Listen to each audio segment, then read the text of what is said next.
fireworks are all up for sale right now. Please be courteous and be a good neighbor and wait until the allotted time to shoot off the fireworks. July 3rd and 4th from 9 a.m. to 10 p.m. is the time that has been okayed for the city of Muscatine to be able to use them. So please be a good neighbor. We're trying to make this be a project and an event that works for everyone. And by everybody doing their part and following the rules, it'll be a safe and happy holiday for everyone. And with that, please know that there's been a couple of different changes to our 4th of July this year. There won't be a regular parade, but we are having a children's parade. And that's going to start on the morning of the 4th of July. And the children's parade is going to be at 9 a.m. And they're going to start at 2nd and Pine and make their way over to the library. So it's a ton of fun to watch the kids, and a lot of times they're dressed up even. And then we're going to have some activities on the riverfront, the Almost Fireworks Festival, they're calling it, from 3 to 8 on the riverfront as a lead up to our big fireworks display that evening. We're going to have the Declaration of Independence and the Honor Guard. They're going to go on the stage at the Almost Fireworks. I will never get that straight. At 8:05, and then the Muscatine Symphony Orchestra is going to play at Pearl City Station beginning at 8:10, and then the fireworks should start around 9:30, somewhere around dusk right there. I want to give everybody a big shout out. We all know the season we've come off of, that's been difficult for everyone with the coronavirus, has made everything more difficult. And I know the Chamber's worked hard to bring us this fireworks display and all of these activities this year. And also big thanks to the Almost Friday Festival group who has agreed to take this on this year just to try to help make up for some of the loss that we've all experienced recently. Next, just wanted to share with everyone about Alert Iowa Smart 911. This is something that's really cool that's been rolled out here just recently. So Smart 911 is something that you can go online now, and I already did it for my husband and I. You go online and you can enter up your picture, your phone number, your address, and any like major health issues that you had of concern. And that all gets loaded up. And so if you ever called 911, they could look up and know your information, so if you had, if you were diabetic or something, you could put that in there. And that way it comes right up to the screen when you call 911 and they already know now to tell the people that are coming to help you, oh, just so you know, they're diabetic, or just so you know, they have mobility issues, whatever it is. So you can just go on there, and the Smart 911, even if you were in another community, and somebody called 911, and when you tell them your name, that all comes up. So it's a really cool thing that helps not only our people that are answering our 911 calls, our telecommunicators, but also, just as an extra step to help all of us. So this Alert Iowa Smart 911 is part of that.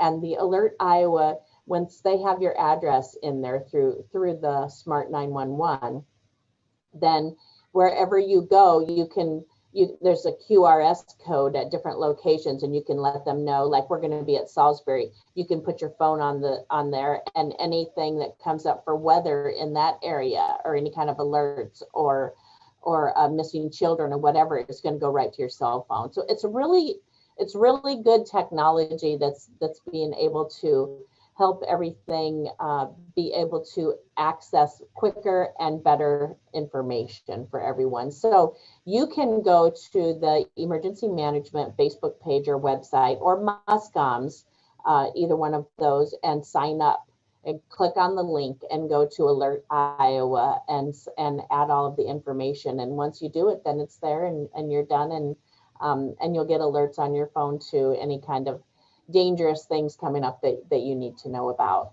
So thank you for letting me go through some of that information with you. But we have 3 guests for the first time ever on the Our City Show, and I think we're in our 4th year of doing the Our City Show. So this is a real standout. 3 guests. So as you know, the very last Our City Show of the month, we're doing an update on our long-term, about probably 2 years, we're looking at Grandview Revitalization Project, and we want to get an update every month because that's something that's impactful to our entire community, and we're all looking forward to seeing how it's all going to play out, and we want everybody to be involved as much as they can. And so we have Councilwomen Nadine Brockert and Peggy Gordon with us today, but they've invited a guest as well to talk about a piece of the Grandview Revitalization Project. So I will start by welcoming Councilwoman Brockert and Gordon, Nadine and Peggy, if you don't mind today. Not a problem. Thank you guys for coming, and I will let you introduce our next guest whenever you're ready for her to share her information. Okay. First, though, I would like to give an update, if I may, from Absolutely. Pat Lynch, Yes. who is our city engineer, on the physical construction that's going on Grandview Avenue. He says the Grandview Avenue reconstruction project is progressing. There have been a few hurdles we have to clear before we can advance full steam ahead. He's going to start with what the contractor is working on at the moment is installing storm sewer near the Oregon Street intersection, preparing the subgrade under the roadway on the north end, installing sanitary sewer on the south end near Musser, and installing the twin 24-inch force main pipes on Oregon. There are a number of water main relocations that are impeding progress, but the contractor is doing a good job of adjusting to keep the project moving forward. And I would say at this juncture, kudos to Higher Construction because they are going above and beyond, as we've seen out on Park Avenue. We did learn today that the water main pipe is scheduled to be delivered on site July 1. Once delivered, the contractor will relocate the water main to avoid the conflicts that are causing the issues. The twin 24-inch force main pipes that are being installed at the Oregon intersection are the cause of the closure there. The contractor will need to weld the pipe together above ground. He will then install the pipe under and over existing underground utilities. To do this, the entire trench will need to be dug prior to installation. To provide enough room to dig this trench from the CP rail crossing to Liberty Street, the Oregon-Warren intersection had to be closed. Due to current weather conditions, the contractor anticipates leaving that closure in place until July 9, 2021, which is approximately 2 weeks. As we all know, they hold a business owner meeting every Friday at 9 at the old Taco John's parking lot. This is an opportunity for the local business owners to get an update on the project and let the contractor know of any special concerns they may have. And I have attended a couple of those, and they are very informative. They're very forthcoming on what's going on, and any business owner I would certainly encourage to attend if at all possible. Just be well worth your time. Can just people who live down there attend also? Yes. Have they been attended well? Have you? It's spotty off and on, Mayor, because of people's schedules and whatnot, and when you're available. But yes, they do have several folks that come and partake in the meeting.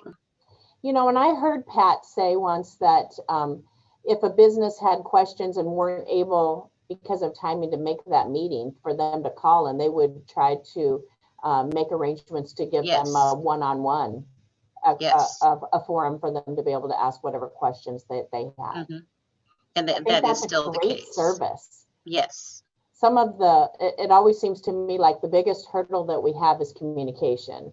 So and people, once they understand what's going on, like the stuff that Pat just shared with you, that then you're like, okay, well, I see what they're doing, even though I don't know what a forced pipe is.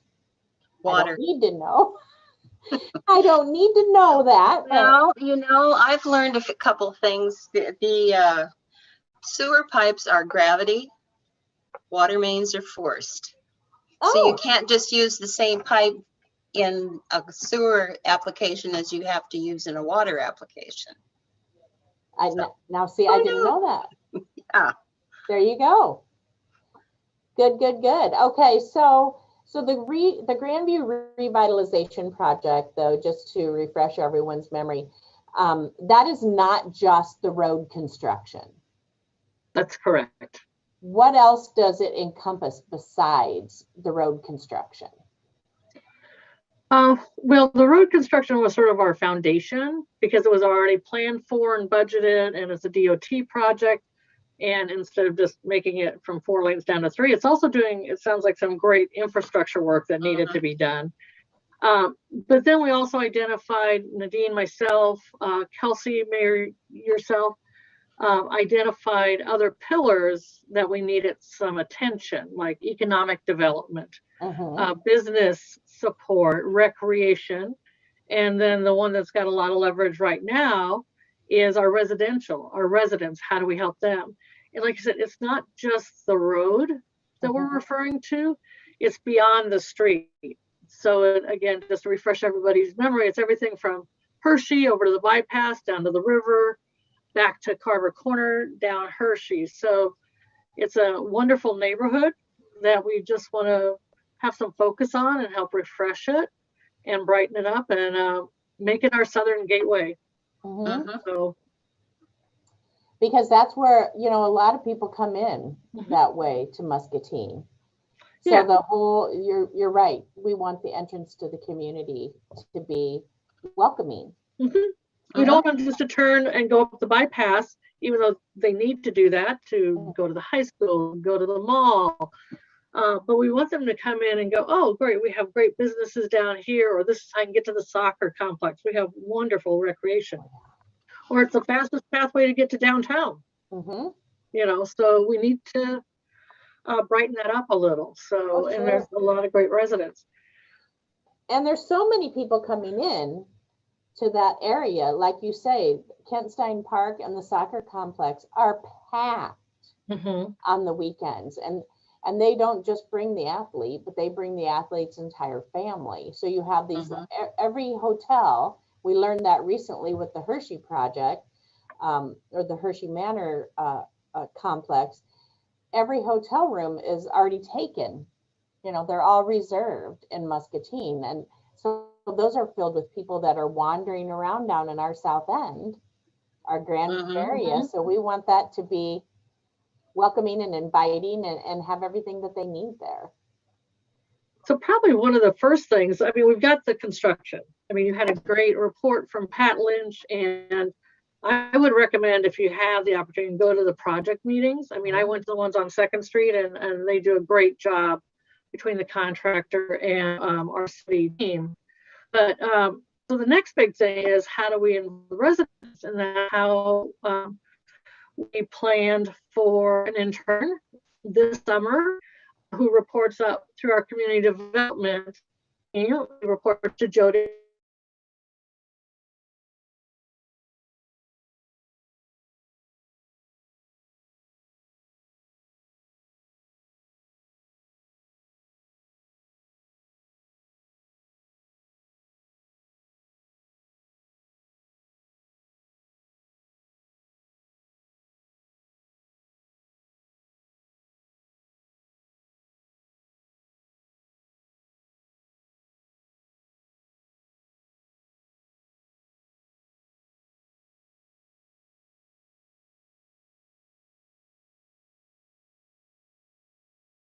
Community Heart and Soul.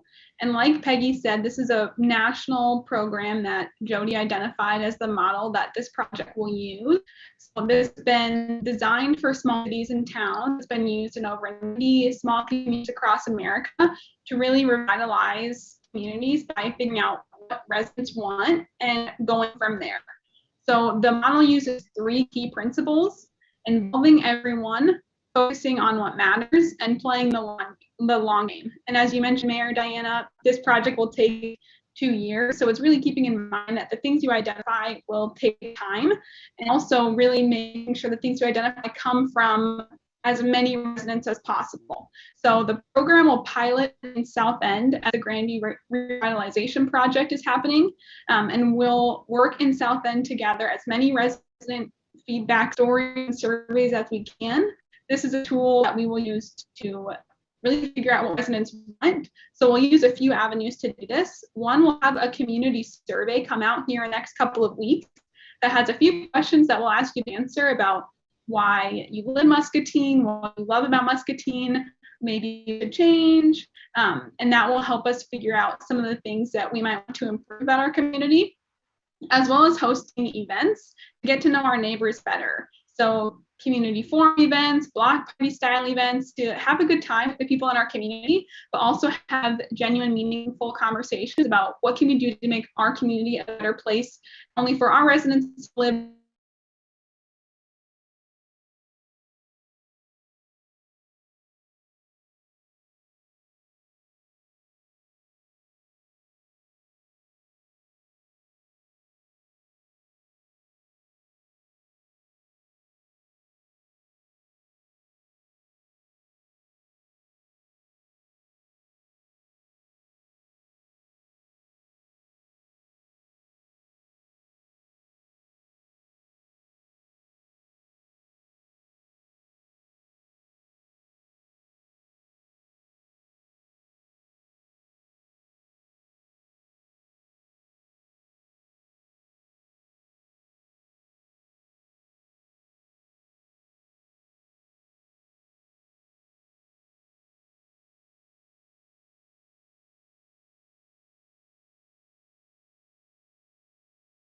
principle is something that's really crucial to this program.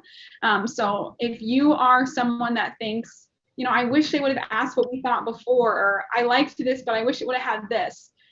This is your opportunity really to tell the city what you'd like to see, and they'll collect this data and it will be with them for the rest of time. We'll keep coming back to it. So it will be great to use in this project, but obviously not every great idea people will bring up will be acted upon right away. So you can rest assured that we'll know what you thought, and the city will use that feedback in future years as well. Oh, that's just amazing. Because as people are filling out the survey, it sounds to me like that's going to be the main way for people to get involved first is filling out the survey. But you're right, as they're filling that out, they might think of other ideas that they're not timely right now, or they're not in this area. So we might use this on another project even after this. Yep. So one of the things Jody and I have discussed is that this data will be used in the next comprehensive plan, which is written about every 10 years, and that is used to make city decisions for the next essentially 10 years in the future. So the things we find out now will hopefully help guide that plan in a way that residents would like to see as well. So how do they access this survey? So the survey is not live yet. It will be very soon. Okay. Like the City of Muscatine on Facebook, we'll make sure to publicize it there. It will be in local newspapers as well as on a web page within the city website that we have. So that's on muscatineiowa.gov/heart and soul, all spelled out. It will be uploaded there as well when we have it ready to go.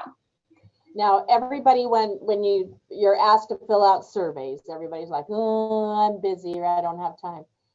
How long do you anticipate it would take somebody to do the survey? So I took the survey maybe 2 days ago, and I would say it took me 5 to 7 minutes maybe, and that was me probably mulling over it a little bit. If you know what you want to say and you're ready to give your feedback, it will probably take you less time. If you really want to say a lot, it might take you more, but you could definitely do it in 5 minutes, or even maybe a little bit less, I would say. So that's not a big ask. Take 5 minutes of your time, anytime, 24 hours a day, 5 minutes of your time to share what you want to see in Grandview, the Grandview Avenue Revitalization Project. Yeah, that's not a big ask. No. And I'll add too. So as I said, we're piloting the Heart and Soul program in South End, but everyone is welcome to fill out the survey. So there's a question on there that will ask what area of town you live in. We're gonna roll out the Heart and Soul model in 3 phases. So it will go to the entire Muscatine community with time, but we're starting focusing in the South End at first. So if you don't live in South End, but you still want to fill out the survey when you see it, you're more than welcome to do that too. Okay. So it's going to be available online. What about people that struggle with the online format? Like I'm thinking my mom, you know, she doesn't do online, and my dad doesn't do online. So how are they going to access it? That's a great question. So our team will be at community events. We'll try to be where people are with paper surveys to get their answers as well. I would say too, if you think of people in your life that you think might really like to give their feedback, it might not be great with the online format. You can feel free to print out a copy and it will say where to return that to. If you prefer to do it on paper, you can return it to City Hall and we'll accept them that way as well. Okay.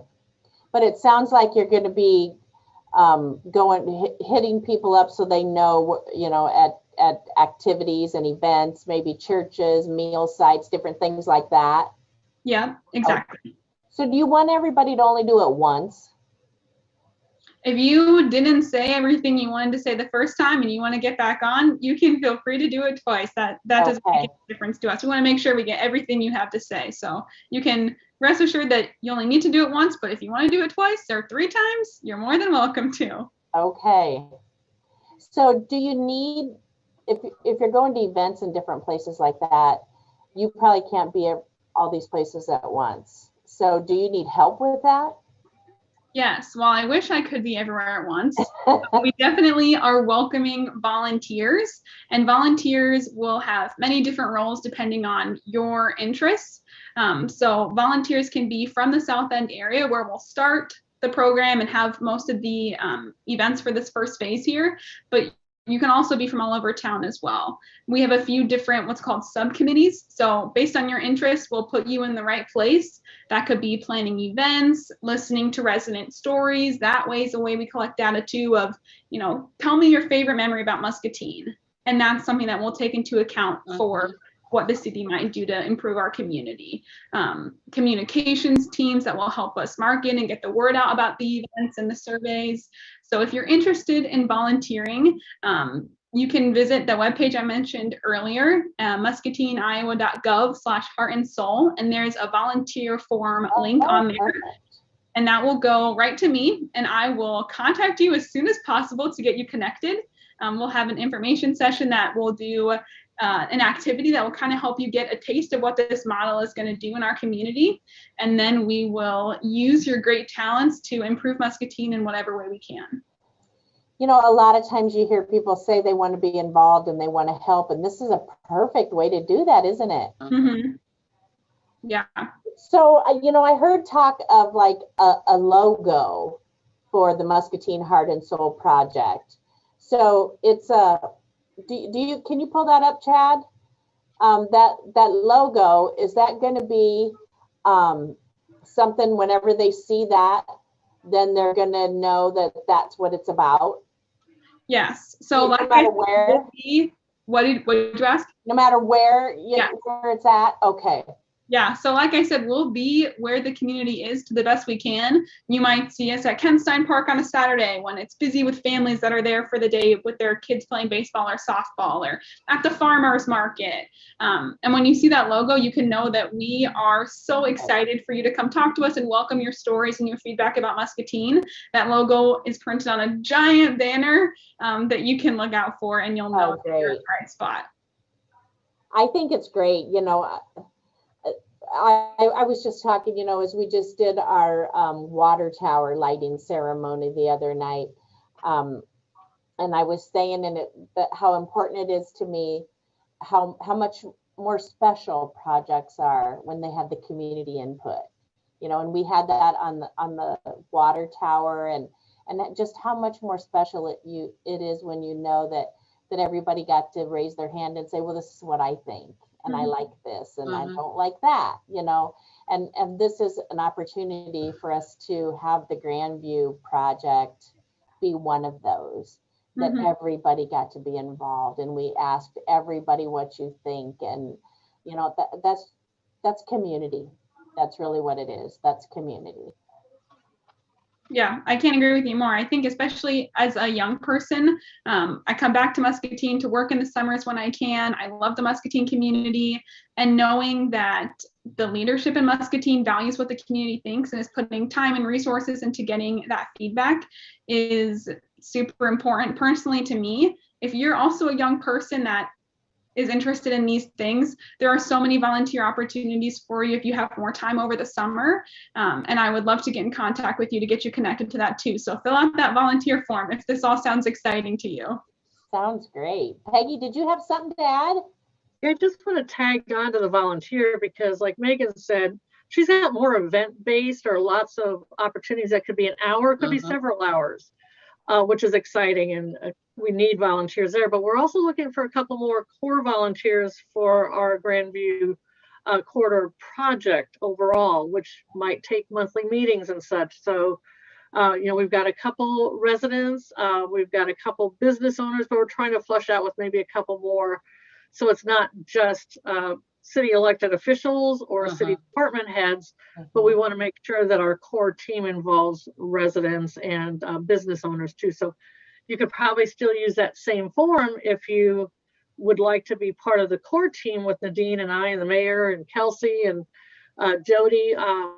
But if you have some interest there, please let us know, in addition to more event-based, and those will be more fun. Ours are going to go on for a couple of years altogether, but I would recommend that. That's why I just wanted to mention that, because if you can help, we need your help. It always is makes it more valuable. Oh, it does. It really does. Well, thank you so much, Megan. We are so fortunate to have you working on this project with us this summer. Thank you. I'm so happy to be here. Glad you are. Peggy and Nadine, do you have an insight into what we can expect going on down in Grandview over the next month then? So what should we be seeing between now and our next update? I'd say it's going to be the Heart and Soul rollout because, again, Megan being an intern, she's got a lot going.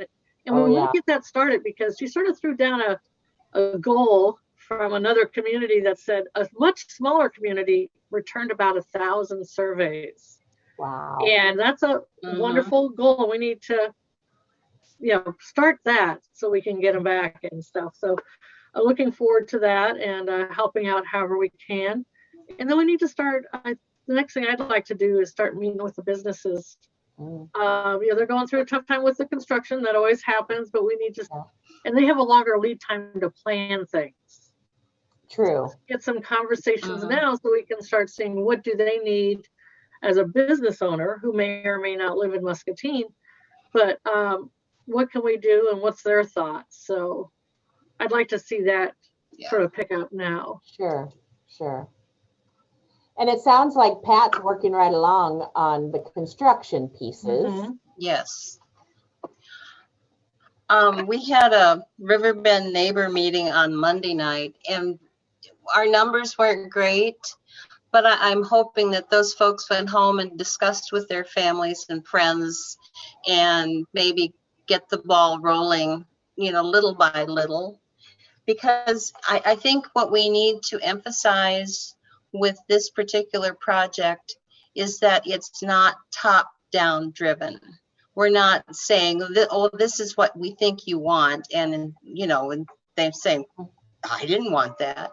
Instead, having us listen actually to what they are saying to us and then go from there. And I know in the past, maybe too many things have been top-down driven, and we need to go grassroots instead. Even if it takes a little bit longer. Yes. I think that's a sacrifice that is worth it. I think in other projects, in other communities, in our past, we've been in a hurry to get things done because we know the public, is inconvenienced by some of these things. But even if it takes a little bit longer, I think citizen and community input is worth the cost. We're not going to do Grandview project again, probably in our lifetimes. So let's do it right when we do, even if it takes a titch longer to get it all accomplished. And I think it's critical for us to continue to share that it's not just the road construction. Right. It's behind the streets. It's everything. Beyond the street. Exactly. It's everything. And there'll be opportunities for homeowners, for businesses, for, you know, for the things that people often say, like, well, we need this here and we need this here. This is going to be a time for you to share those things. Yep. All right. Any final thoughts, guys? I would just add, if you're watching this, tell your friends and your neighbors about the Heart and Soul Project and the exciting things happening in Grandview.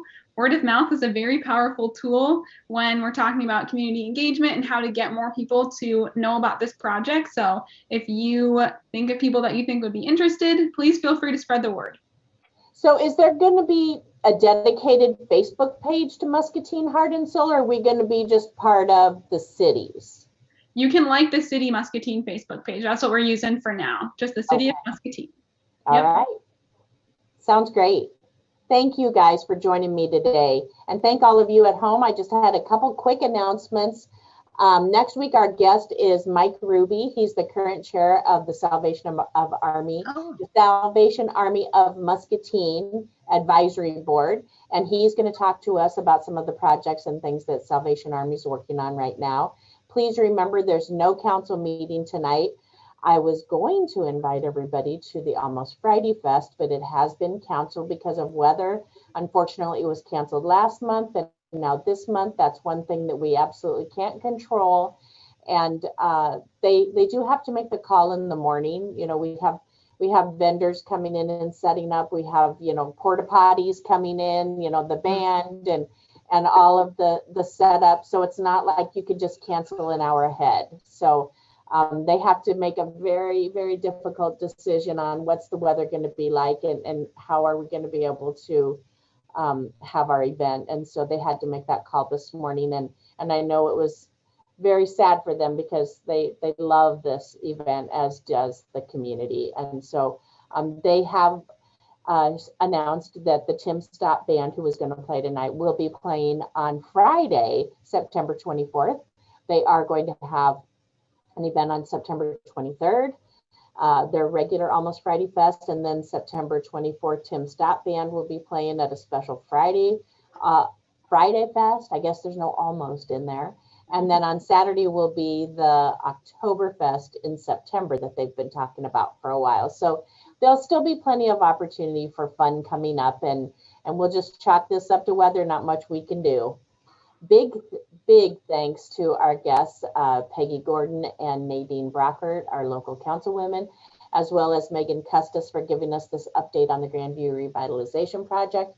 We appreciate all their time, and please know these are volunteer hours being spent and dedicated and provided here in our community, and how valuable that is to all of us. Please, everyone, have a great rest of your day. Stay safe. Have a wonderful weekend. And we look forward to seeing you here next week on Our City.